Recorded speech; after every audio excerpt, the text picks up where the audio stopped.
Saludos, Dios les bendiga de manera especial. El día de hoy le damos gracias al Señor por su amor, bondad y misericordia, el momento que nos permite de compartir con ustedes la palabra del Señor. Así que les bendecimos en el nombre del Señor y que el Señor lo haga 1000 veces más que a mí.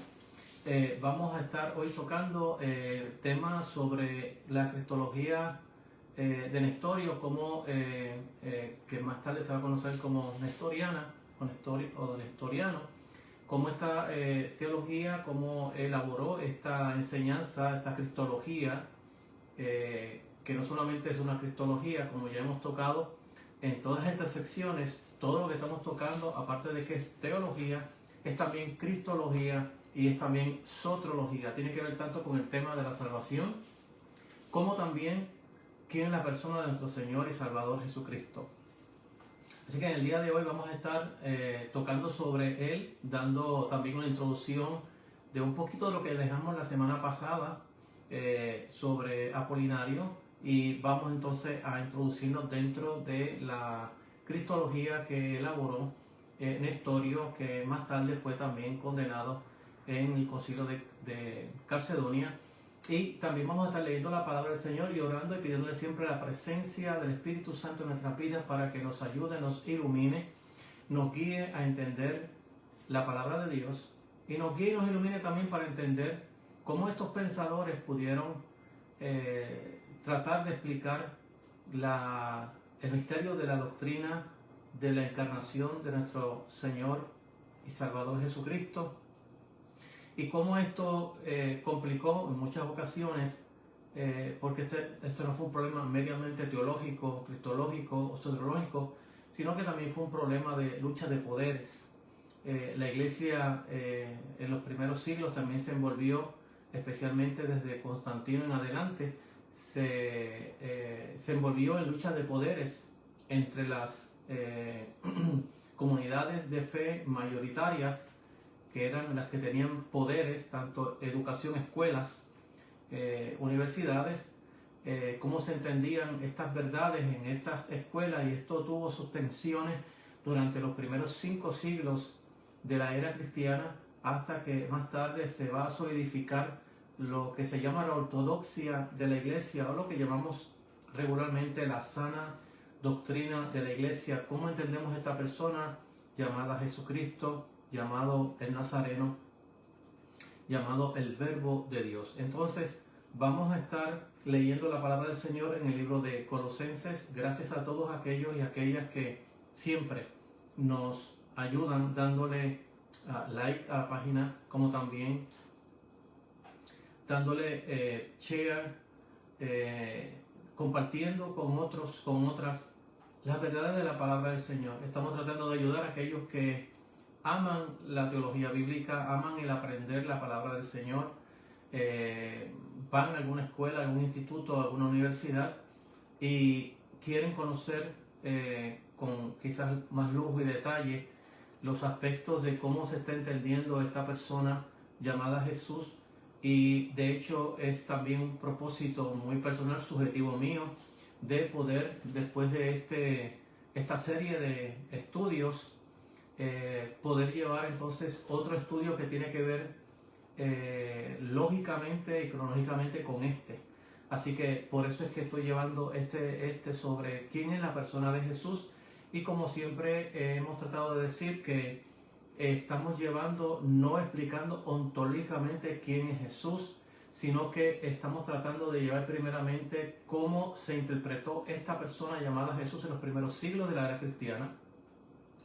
Una vez que terminemos con los primeros siglos de la era cristiana, no vamos quizás a tocar a todos en este programa, pero sí vamos a tocar la gran mayoría de ellos de importancia.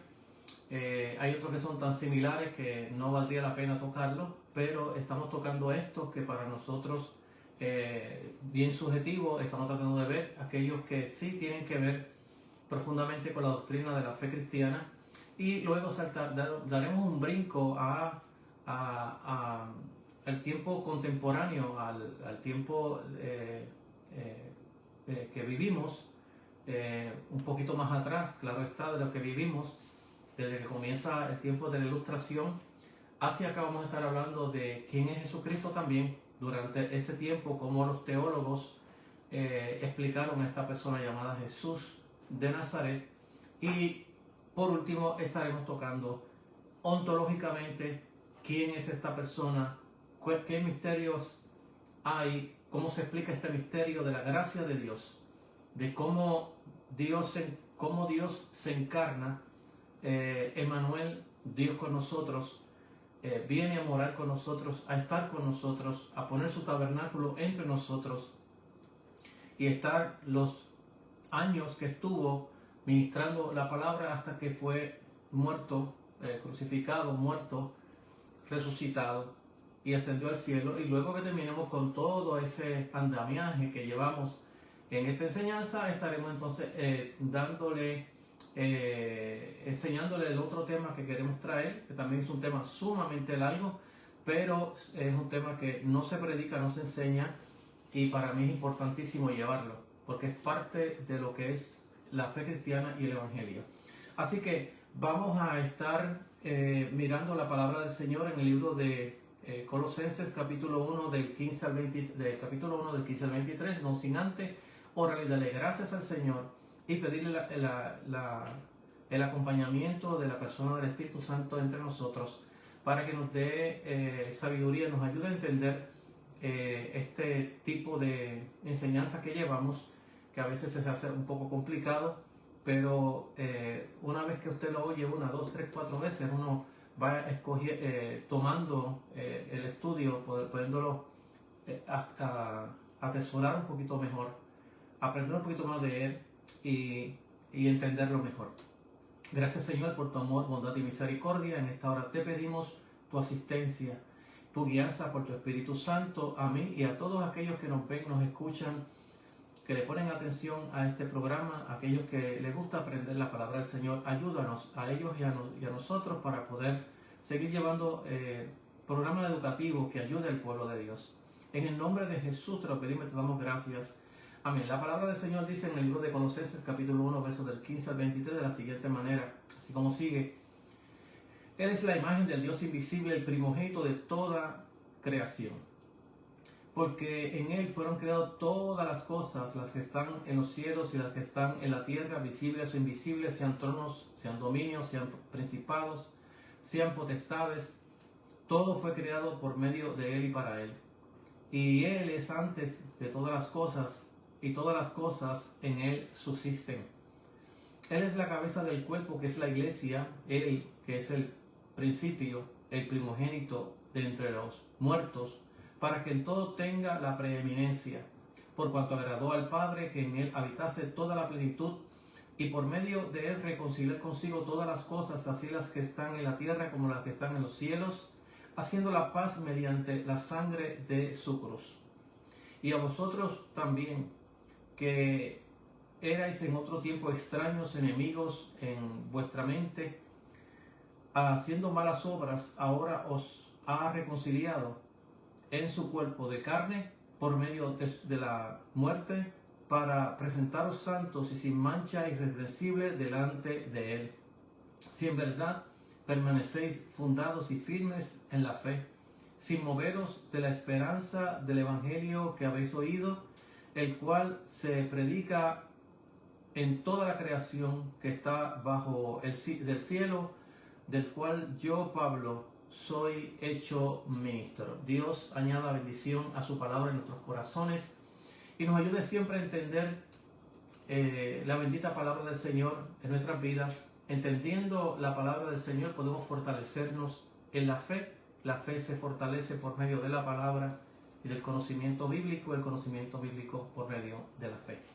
Así que vamos a estar tocando ahora un poquito de lo que dejamos la semana pasada, sobre cómo se trabajó el asunto de Apolinario, y rápidamente saltaremos a cómo está entendiendo Nestorio este asunto de las naturalezas. Estamos tratando lo que es la parte de la cristología y que impacta directamente la soteriología, o sea, el tema de la salvación.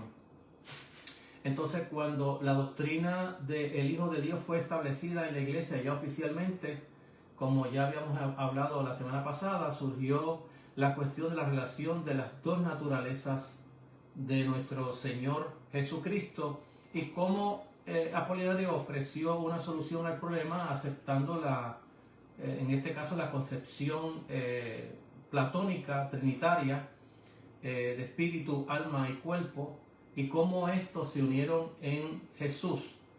De esta manera, Apolinario va a explicar la unión entre estas dos naturalezas y cómo van a trabajar la una con la otra. Su principal interés fue asegurar la unidad de la persona de Cristo sin sacrificar su deidad real, y también guardando la pureza de nuestro Salvador sin pecado en la persona de Cristo. Pero lo hizo a expensas de la completa humanidad de nuestro Señor, que ya habíamos hablado que en este caso Apolinario trató la naturaleza humana de Jesús irracional, y esto lo llevó a que fuese condenado en el 381 en el concilio de Constantinopla. Esto también nos lleva a cómo se encontraba realmente todavía el peligro que resultó muy evidente en la postura asumida por la escuela de Antioquía, la cual exageraba las distinciones de las dos naturalezas de Cristo. Teodoro de Mopsetia y Nestorio subrayaron la completa humanidad de Cristo y concibieron la investidura del Logos en él como una mera habitación, como si el Logos hiciera sombra sobre la vida de Jesús de Nazaret, tal como también disfrutaban los creyentes y como también disfrutamos los creyentes en el día de hoy, aunque no del mismo grado como lo fue en Cristo Jesús. Esta es la posición de Nestorio y de su maestro. Entonces, vieron en Cristo un hombre lado a lado con Dios, en alianza con Dios, partiendo del propósito de Dios, pero no uno con Él en la unicidad de una vida personal única. Un mediador consistente en dos personas. En oposición a esto, Cirilo de Alejandría enfatizó sólidamente la unidad de la persona de Cristo. Según la estimación de sus oponentes, negó las dos naturalezas, aunque con toda probabilidad lo malentendieron. Eutico y sus seguidores ciertamente apelaron a él cuando asumieron la postura de que la naturaleza de Jesucristo fue absorbida por la divinidad y que las dos estaban fusionadas en una sola naturaleza. Estas son posiciones que se van dando dentro de la iglesia todavía, en este caso de Eutico, donde se absorbe la naturaleza divina de Cristo absorbe la humana.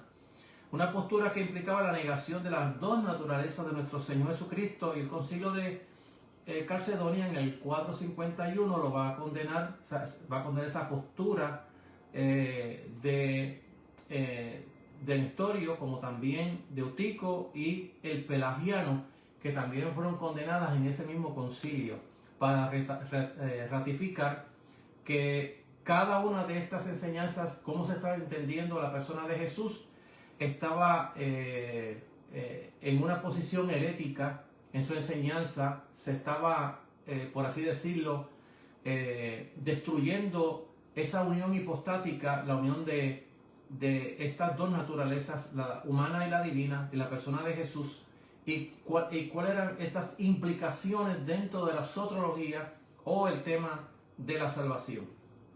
Así que todas estas enseñanzas que vamos llevando, vamos mirando que todas las enseñanzas que se están dando, desde los ebionistas que tocamos por primera vez hasta ahora Nestorio, todas tienen que ver con el tema de la soteriología, y tiene que ver directamente con el tema de cómo se entiende esto en el tema de la salvación. Porque si Jesús no era verdadero hombre, el tema de la salvación va a tambalear dentro de la enseñanza de la fe cristiana, y ya no estamos llevando la palabra del Señor, o no estamos comulgando con la fe que predicamos, o la fe bíblica que se enseña, la fe apostólica, y ya no andamos en la apostolicidad de la iglesia.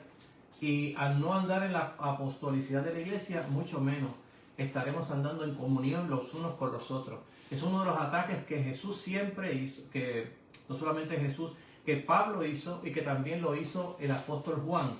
No podemos tener comunión con aquellos que no predican la palabra del Señor tal como es, o aquellos que son anticristianos en el aspecto que tienen el espíritu de anticristo, que están en contra de Cristo y que llevan su mensaje en contra de este Señor al cual nosotros adoramos, al cual nosotros nos referimos como Dios, al cual nosotros le damos culto, adoración y alabanza. Lo reconocemos como Señor de nuestras vidas y también como Salvador de nuestras vidas. Sé que esto es muy importante dentro de cuando uno mira las cartas apostólicas, de tanto de Pablo como de Juan, como de Judas, como de Pedro. Cada uno de ellos está llevando la palabra del Señor referente, su teología está referente a la cristología y a la soterología. ¿Cómo afecta estas enseñanzas falsas la salvación del creyente? Porque entonces el creyente ya no es creyente, y el creyente que ya no es creyente tampoco puede ser salvo, porque le hemos quitado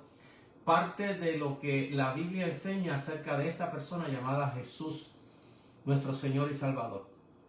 Vamos a mirar cómo Nestorio va a elaborar esta enseñanza sobre el Jesús, el Señor. Estas dos naturalezas, lo que se llama la naturaleza humana y la naturaleza divina. Sé que a veces hay personas que me escuchan y no entienden los vocablos que uso, pero cuando estamos hablando de naturaleza, la naturaleza de nuestro Señor, las dos naturalezas, estamos hablando la parte de lo que se llama la parte humana de Jesús, aquel verbo que se hace carne, Juan capítulo 1, verso 14, y aquel que es Dios, que se unen en una unión, lo que se llama unión hipostática, o este teántropo, este Dios hombre. Entonces, dentro de esta verdad, cada uno de estos pensadores está explicando esta enseñanza de la unión hipostática desde el punto de diferencias filosóficos. En este caso, cada uno de ellos usando exactamente a Platón. Platón dividía al ser humano en compartimientos, y por eso es espíritu, alma y cuerpo. Lo mismo se va a usar esa filosofía platónica para identificar y explicar la persona de Jesús. Y cada uno de ellos, usando a Platón, cometió graves errores, igual que más tarde en la historia Tomás de Aquino va a usar a Aristóteles para también explicar a Dios, y él también va a cometer unos errores teológicos cuando va a explicar a Dios usando la filosofía aristotélica. Y de la misma manera que hoy se usa en el tiempo contemporáneo, desde la Ilustración para acá, se usa la filosofía de la Ilustración, el racionalismo. También los teólogos han usado el racionalismo para explicar la persona de Jesús, y han cometido graves errores que nos han dejado hoy en libros, y han sido grandes influencias negativas a la fe cristiana de la iglesia hoy. Igual que se está usando también la nueva filosofía, o lo que se llama la filosofía postmoderna, donde también se cometen graves errores usando estas filosofías para explicar. Y siempre se ha usado la filosofía, no solamente la de ellos ya que he usado, sino que hay muchos otros filósofos que se han usado para explicar la fe cristiana. Lo que hay que tener en cuenta es hasta dónde la podemos usar y cómo la podemos usar para que no traiga desviación a la fe cristiana, porque una de las verdades de la evangelización, de llevar el mensaje a otros, es cómo nos hacemos entender ante un mundo distinto, diferente, en personas que piensan diferente, y cómo yo uso esa misma filosofía de que ellos usan para hacerle entender la fe cristiana. Así que por ende, la filosofía siempre se ha usado en la fe cristiana para explicarla, no solamente teológica, sino filosóficamente.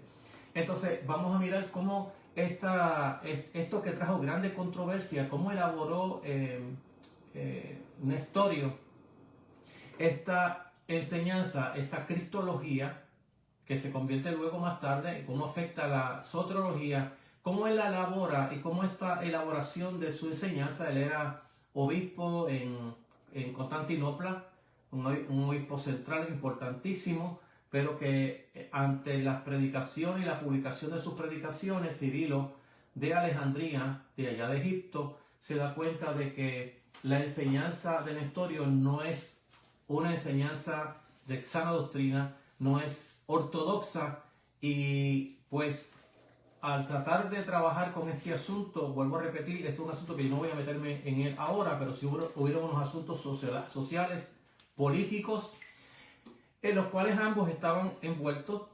La iglesia, vuelvo a repetir, durante muchos años, en los primeros siglos de la era cristiana, especialmente de Constantino para acá, se envolvió en asuntos políticos, sociales, y sus enseñanzas no solamente eran bíblicas, sino que también eran sumamente políticas. Así que buscaban el apoyo de los políticos para poder acentuar lo que ellos creían en sus regiones, y esto trajo grandes consecuencias también, grandes males a la iglesia. Igual que hoy también la iglesia se acerca a ciertos políticos porque son supuestamente políticos conservadores, y también la iglesia pasa por situaciones difíciles por buscar el apoyo de los políticos, y buscando el apoyo de los políticos a veces su evangelio no suena como evangelio cristiano, bíblico, evangélico, sino que suena como más bien un evangelio opresor, que no refleja la persona de Jesús ni sus atributos en la vida de aquellos que lo predican. Entonces, esto no es un asunto nuevo, esto es un asunto sumamente viejo, y que todavía sigue haciendo daño a la iglesia de Cristo cuando abrazamos ciertas políticas sociales, públicas sociales, en nuestro mundo, y cómo el mundo ahora mira a la iglesia como también parte de ese gobierno opresor, abusador, que domina, que oprime, que persigue, que expulsa a personas del país, y la iglesia se convierte en parte de esa existencia, de ese gobierno malo, destructor y opresor. Así que esto no es nada nuevo, cada día vivimos en ello, y cada día la iglesia que no usa discernimiento de espíritu, esa mente cae dentro de esta maraña política social, donde es afectada la imagen de Cristo por la imagen de pastores inconscientes o conscientes de que se están uniendo a un estado político social anticristiano con el nombre de cristiano, y esto no ayuda a la iglesia en nada, más bien la desaprueba, como políticas sociales que tenemos aquí en el estado de Florida de persecución a inmigrantes, y que la iglesia apoya a ciertos políticos porque supuestamente son conservadores, y no hacen y lo que hacen es crear una barrera de que aquel que viene desde afuera a mirarnos a nosotros, nos mira también como políticos, y sus políticas sociales nos las miran a nosotros igualito, y no reflejamos a Cristo en nada de eso, porque el evangelio y lo que Cristo predicó fue otra cosa.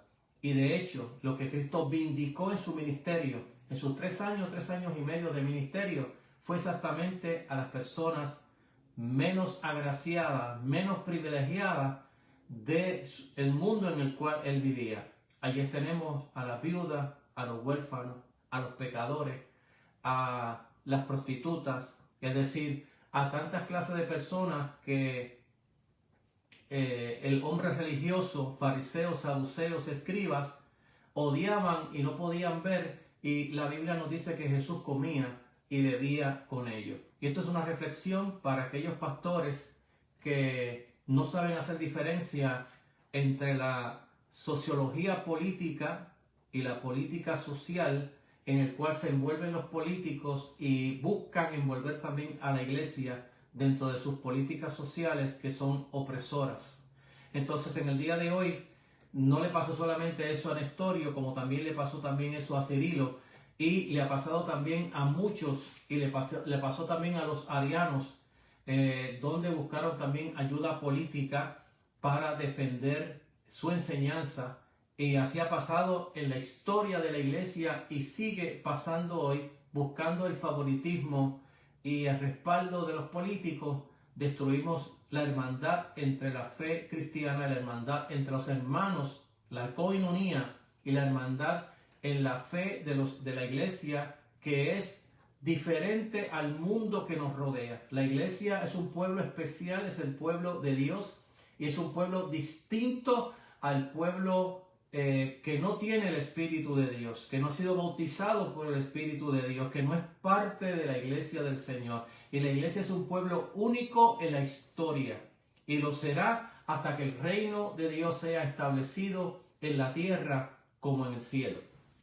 Entonces, dentro de esta verdad vamos a mirar cómo está elaborando Nestorio su cristología, y dentro de esa elaboración cómo comete graves errores, en estos errores que ya nosotros comenzamos a explicar ya, de cómo él está mirando el asunto de la investidura, por así decirlo, del verbo de Dios o de Dios sobre la vida de Jesús, haciendo de Jesús otra cosa y no uniendo a ambas naturalezas, lo que se llama dentro de la fe cristiana. Y de hecho fue Cirilo, que estamos tocando en el día de hoy, que estaremos tocando en el día de hoy, quien exactamente usó este vocablo, lo que se llama unión hipostática, y que luego después de él todos los concilios y hasta el día de hoy se sigue usando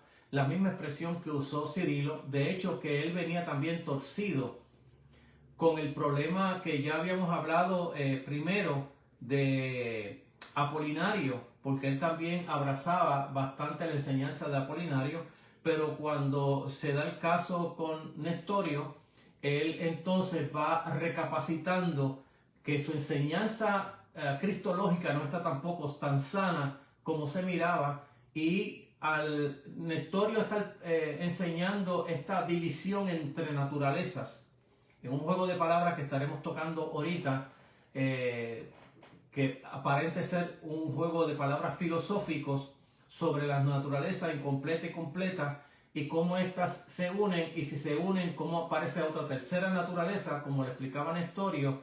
Él se da cuenta de que su propia teología, en este caso Cirilo, no anda conforme tampoco a la fe de Nicea, y entonces él va recapacitando, y de ahí que saca el vocabulario unión hipostática, donde este vocabulario se va a usar hoy en todos los libros de teología bíblica para enseñar lo que se llama la ortodoxia, la fe, la sana doctrina dentro de la fe cristiana, dentro de cómo esto se entiende en toda la cristiandad, en todas partes del mundo. Entonces, en la controversia entre Nestorio y Cirilo, tenemos, Cirilo era de hecho obispo en Alejandría, allá en Egipto, y Nestorio era el obispo de una de las iglesias mayores en Constantinopla, y fue depuesto de su posición y condenado su doctrina y mandado al exilio. Así que en estos primeros siglos de la era cristiana, la iglesia contaba con sínodos y la iglesia contaba también con concilios. Y cuando hablamos de concilios mayores, estamos hablando de todas las regiones eclesiásticas se unían para oír al deponente de tal o cual enseñanza, que no era una enseñanza, se desviaba, era heteroortodoxia, y esta enseñanza se condenaba, y a este pastor obispo se le expulsaba del ministerio por llevar una enseñanza herética, una enseñanza no correcta a la fe cristiana o a la ortodoxia de la fe cristiana. Así que hoy en día tenemos necesidad de hecho de sínodos, y tenemos necesidad de un concilio de toda la cristiandad, porque hoy hay demasiada de falsas doctrinas dentro de las iglesias, y que no se tocan porque aún los concilios no quieren tener sínodos, Las organizaciones eclesiásticas no quieren tener sínodos y hay pocas organizaciones donde tienen sínodo y donde teólogos trabajan los problemas de la iglesia, los problemas teológicos de la iglesia, para ayudar a la iglesia a seguir en su sana predicación, en su ortodoxia hacia adelante y llevando, como hemos dicho otras veces, llevando este asunto de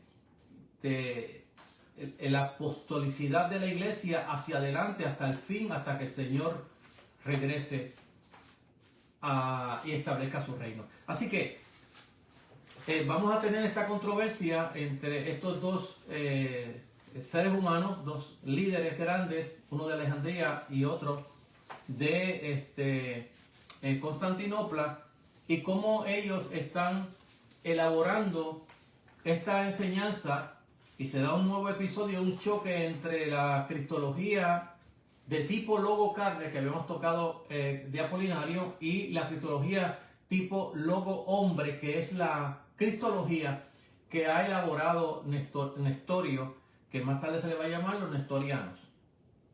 La cristología de Nestorio es de carácter marcadamente de antioqueña, y parte del principio de que en Jesucristo ha de darse una unión del verbo con un hombre real e integral.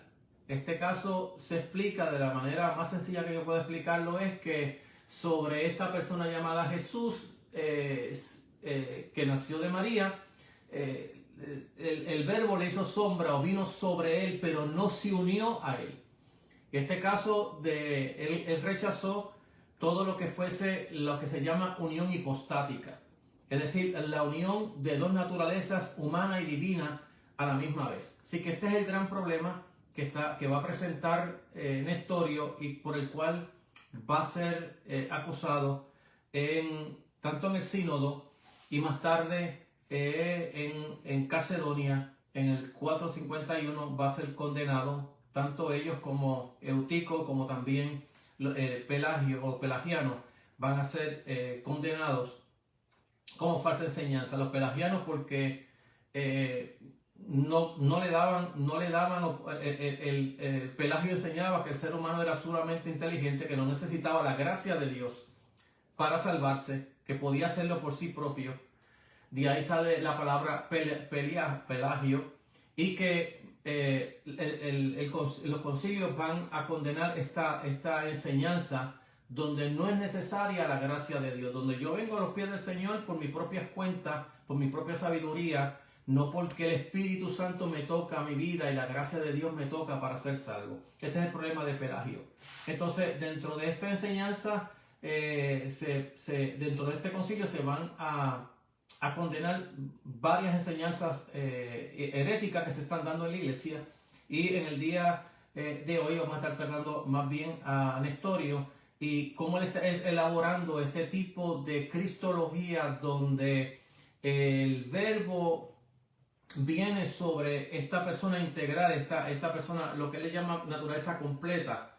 Y cuando él le llama naturaleza completa, y porque voy a estar leyendo ciertas partes como él lo explica, quiero decirlo en palabras sencillas. Lo que él le llama naturaleza completa es aquello que se ha unido con el cuerpo y el alma, y al unirse el alma es incompleta, pero cuando se une el cuerpo ya hay una naturaleza humana completa. A eso él le llama naturaleza completa. Y para él era inconcebible que Dios se uniera a otra naturaleza, en este caso a la humana, y al enseñar esto mutilaba, por así decirlo, esa unión hipostática en el cual el verbo y Dios, o sea, el verbo que es lo que le da la existencia a ese cuerpo humano, de donde se desprende lo que se llama la unión hipostática, donde se unen ambas naturalezas, la humana y la divina. Esto para él era inconcebible, de hecho esto para él era anatema. Por ende él está elaborando otra enseñanza, no como una unión hipostática, sino como algo que se acerca, que pueda arrimarse, porque para él el unirse se confunden. Al fundirse la una con la otra se confunden. Esa era parte de su enseñanza, de cómo él está elaborando. Claro, está usando a Platón para ello, y por ende es que esto se complica dentro de la vida de muchos líderes de la iglesia, donde van cometiendo graves errores por estar usando filosofías que son paganas, y que al ser paganas, a la hora de explicar la verdad que hay en Jesús o el misterio de esta unión hipostática, cometieron graves errores. Él fue uno de ellos. Entonces, la cristología, como ya hemos dicho, de Nestoriano era de carácter marcadamente antioqueña, y parte del principio de que Jesucristo ha de darse una unión del verbo con un hombre real e íntegro. Darse con un hombre real e íntegro. Esta es la razón por la que Nestorio niega el término que ya hemos tocado de unión hipostática, y que los alejandrinos, que en este caso son los de Egipcio, en este caso Cirilo y los líderes de Alejandría, consideran como esencial para lo que es la ortodoxia de la fe cristiana. Sin esta unión hipostática no hay una ortodoxia de la fe cristiana, es decir, no hay sana doctrina en cómo estamos enseñando a esta persona llamada Jesús de Nazaret. Entonces, para poder comprender la cristología de Nestorio, debemos partir de una comprensión de su terminología. Y aquí en esta terminología es donde se van a usar las palabras naturaleza, hipóstasis, prosupón, unión, etc. Donde él va a ir elaborando y dándole unas definiciones a estas palabras que ya prosupón, en este caso máscara, que eran los íconos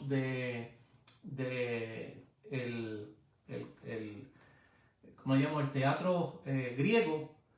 Máscara, prosupón, porque eran los íconos, o sea, la máscara triste y la alegre, donde el que iba al teatro era una sola persona, se ponía una máscara triste y hacía sus elocuencias frente a las personas, luego se retiraba y volvía entonces con la máscara alegre, y de ahí la palabra prosupón, que también significa persona. Entonces, dentro de él va a explicar este prosupón, estas personas, y quiero decir estas palabras porque cuando las vaya leyendo ya usted vaya entendiendo lo que quiero decir con ellas, y va a hablar sobre naturaleza incompleta y naturaleza completa. Estos son los términos que él va a estar usando para elaborar su enseñanza cristológica, que, como vuelvo a repetir, va a afectar lo que es la soteriología o el tema de la salvación. Como yo entiendo ahora a este hombre Jesús, que no se hace hombre nada, o como yo entiendo a este hombre Jesús, que no es Dios nada. Entonces, dentro de este es un gran problema cristológico, pero es un problema también el problema soteriológico, porque va a afectar el tema de la salvación, va a afectar si Cristo murió por nosotros o no murió. Porque si lo que murió no fue Cristo por nosotros, no hubo una unidad entre Dios y esa persona humana, esa naturaleza humana, entonces los efectos realmente de la obra salvadora de Jesús en la cruz no vale para nada, no tiene sentido dentro de la fe cristiana ni dentro del texto bíblico, porque el texto bíblico es claro sobre ello. Pero este es el problema que trae la cristología va a afectar directamente, como yo la entiendo, va a afectar directamente el tema de la salvación. Va a entender la soteriología, la va a entender mal, bien, si lo que Cristo hizo fue real, si Cristo no murió nada en la cruz, si murió, resucitó, si resucitó como una metáfora, no fue una resurrección verdadera. Entonces, ¿qué hacemos nosotros aquí predicando la palabra del Señor? Como dijo San Pablo, si Cristo no resucitó, vana es nuestra fe y en vano hemos creído. Estamos perdiendo el tiempo predicando la palabra y estamos perdiendo el tiempo asistiendo a los cultos, haciendo adoración, alabanza, culto al Señor, cuando comamos y bebamos, como dijo el apóstol Pablo, que mañana moriremos. Entonces, el término naturaleza va unido casi siempre en el libro de Oráclides al adjetivo completa. Este es el libro que escribió cuando ya estaba en el exilio, él tratando de argumentar sobre su supuestamente buena doctrina cuando fue exiliado. Entonces, para Nestorio, una naturaleza puede ser tanto incompleta como completa. Son incompletas las naturalezas que al unirse a otra forman una nueva naturaleza, es decir, que dan un nuevo origen o compuesto natural. Así, por ejemplo, el cuerpo y el alma son naturalezas incompletas. Entonces, pues su unión da origen a la humana. Por el contrario, esta última, o sea, la humana, sí es una naturaleza completa, pues su unión con otra naturaleza la completa. La divina, en el caso de nuestro Señor, no da lugar a una naturaleza. Además, lo que hace que una naturaleza sea completa es el conjunto de sus distinciones, distanciamientos, sino no solo como una distinción, es ese carácter particular que hace que una naturaleza sea defendible, conocible. Esto es lo que habla él sobre lo que es una naturaleza completa e incompleta. Una naturaleza completa es cuando el cuerpo y el alma se juntan y entonces se hace una naturaleza completa.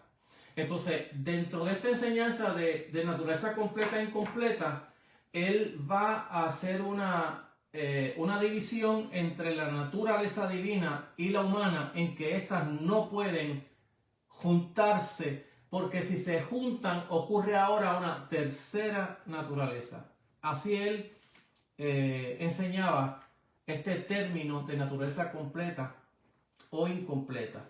Para Nestorio, el término hipóstasis, la hipóstasis no es algo distinto a la naturaleza, no es algo que se le añada a la naturaleza, sino que es la naturaleza misma en cuanto es completa. Es decir, que al unirse el alma y el cuerpo a la misma vez, eso es lo que se llama hipóstasis. El término prosopón es utilizado por Nestorio, además de los sentidos corrientes de función individuos humanos, en el sentido en que se da en el contexto trinitario. Por ejemplo, Padre, Hijo, Espíritu Santo son prosopa. Sin embargo, Nestorio utiliza también este término en su exposición cristológica y lo utiliza de manera ambigua, pues unas veces afirma que hay en Cristo dos prosopas, es decir, dos personas, y otras dice que hay una sola persona. Entonces, hay una ambigüedad en cómo él está presentando el asunto de la naturaleza, que la naturaleza no es separado de la hipóstasis, y por otro lado, de donde él habla de que Cristo tiene dos prosopas, es decir, dos personas. En ocasiones dice que tiene una. Esta es la manera como él está elaborando esta enseñanza sobre su cristología. Cuando Nestorio habla de dos prosopas en Cristo, está empleando el término prosopón en el sentido de prosopón natural. Para él, el prosopón natural es la forma de una naturaleza, el conjunto de las propiedades y distinciones que hacen de una naturaleza sea exactamente completa, que pueda dársele el título de hipóstasis. Cada naturaleza completa se conoce y se distingue por su prosopa. Entonces, cuando él está hablando de que cada una de la naturaleza se distingue por su prosopa, lo que está diciendo es que el verbo tiene su prosopa, tiene su persona, pero que la naturaleza humana, la de Cristo, también tiene su prosopa. Es decir, que ambas naturalezas, la divina y la humana, tienen prosopa. Es decir, tienen su propia prosopa. En este caso, él entiende que no hay hipóstasis, no hay una unión de naturalezas en la persona de nuestro Señor y Salvador Jesucristo. Entonces, cada naturaleza completa se conoce y se distingue por su prosopa. Luego, en el caso de Cristo, si la humanidad y la divinidad han de subsistir como naturaleza completa sin disolverse en una tercera, cada una de ellas deberá tener su prosopa. De aquí la afirmación de que hay dos prosopas en la persona de nuestro Salvador Jesucristo. Él no puede entender de ninguna manera que solamente hay una prosopa y que solamente hay una unión hipostática en dos naturalezas. Este concepto de dos naturalezas en una sola persona, para él no era concebible. Entonces vemos que cuando estamos hablando de Apolinario lo que hace es que pone una sola prosopa, es decir, una sola persona, y la persona de hecho es la persona del verbo, que le da subsistencia a ese ser humano llamado Jesús. No hay dos, una. El problema de Apolinario es que él va a tomar a esta naturaleza humana y le va a quitar toda racionalidad a esa naturaleza humana, y la única racionalidad humana, la única racionalidad que hay es la del verbo, no la humana. En este caso, por eso es que Apolinario, su doctrina fue condenada, porque no podía entender de ninguna manera este asunto, cuando lo entendía y la defendía. Por un lado, lo que hizo fue hacer esto el logos carne, y lo que está haciendo Nestorio ahora es el logo hombre. Él está tomando a un hombre y lo está invistiendo del logos, pero no lo está uniendo en lo que se llama unión hipostática, porque para él, si se hace eso, aparece otra tercera naturaleza. Estos son los asuntos teológicos que se están debatiendo entre Oriente y Occidente, en este caso Antioquía y en este caso Alejandrina con Cirilo, que está mirando muy peligrosamente la doctrina nestoriana como una doctrina muy peligrosa a la fe cristiana. Más tarde, al filo del programa, estaremos explicando las consecuencias que tiene esta enseñanza de Nestorio, de estas dos prosopas, de estas naturalezas que él le habla, completa y la incompleta, y cómo estas dos naturalezas que son completas, en este caso la del verbo y la naturaleza de Jesús, que son completas, si se unieran apareciera entonces otra naturaleza. Y esto es lo que hace que los concilios, sínodos se reúnan, encuentre su doctrina herética. Por otro lado, mientras Nestorio está explicando, elaborando su cristología teológicamente, y afectando a la misma vez la soteriología en su enseñanza cristiana, también está discutiendo el asunto de que ya se estaba corriendo, ya había mucho tiempo que se estaba corriendo con este caso de que María era la madre de Dios. Entonces, como Nestorio está explicando estas dos prosopas, estas dos naturalezas, o esta naturaleza incompleta con la otra, y cómo esta incompleta se va a unir para hacerse una completa, pero es imposible que esta del verbo se una con esta otra humana, porque entonces sale una tercera naturaleza. Entonces vamos a ver cómo él va a entrar dentro también de la polémica, que fue lo que como decimos por ahí, lo que le dio fuego a que se regara su enseñanza, cuando él acusa a los hermanos de la iglesia y a la iglesia de hablar de María como la madre de Dios. Este caso de hablar de María como la madre de Dios era un caso que ya los siglos ya se estaba corriendo y ya era casi común en la iglesia que la cristiandad le llamara a María la Madre de Dios. Nestorio no quiere que se le llame la Madre de Dios, sino que se llame a María la Madre de Cristo o la Madre de Jesús, no la Madre de Dios. La Iglesia del Oriente entiende que Nestorio está equivocado porque como hay una unión hipostática, es imposible hacer división dentro de lo que es Dios y lo que es el hombre. Entonces, no se puede dividir, como decimos nosotros, no se puede confundir. Entonces, este asunto le va a traer grandes problemas a Nestorio, porque al tratar de mezclar su teología, su cristología, con el asunto de María, lo que le llaman en el griego el Theotokos, es decir, María la Madre de Dios. Y cuando la iglesia entendía que María era la Madre de Dios, definitivamente nadie estaba pensando que María es la que le dio subsistencia a Dios, sino que fue el instrumento de Dios para cargar a este Dios hombre en su vientre, y ella era la Madre de Dios en el aspecto de ese Theotokos. Entonces estaba proponiendo Nestorio lo que se llama el Anthotokos, es decir, este hombre Dios, que se entendiera que María no era la Madre de Dios, sino que era la Madre del cuerpo de Jesús o la Madre de Cristo.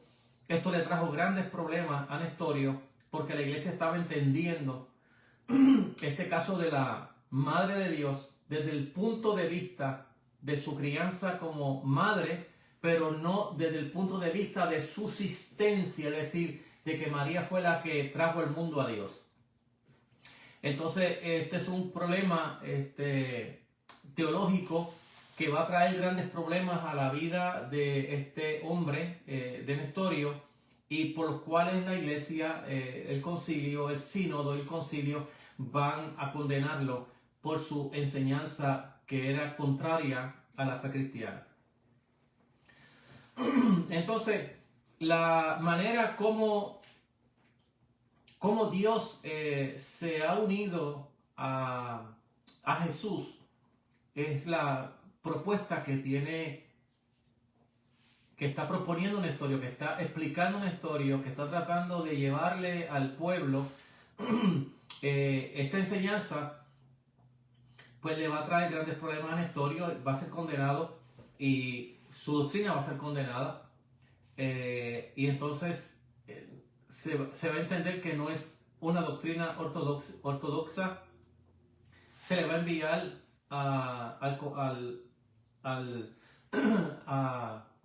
una parte de Egipto para vivir hasta su muerte.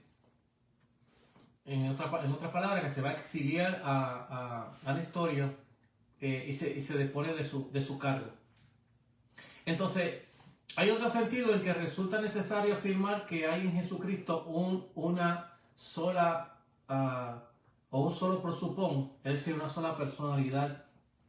Y esta es la enseñanza que nosotros vamos a encontrar, que ya se la expliqué la semana pasada, de dos naturalezas, una sola persona.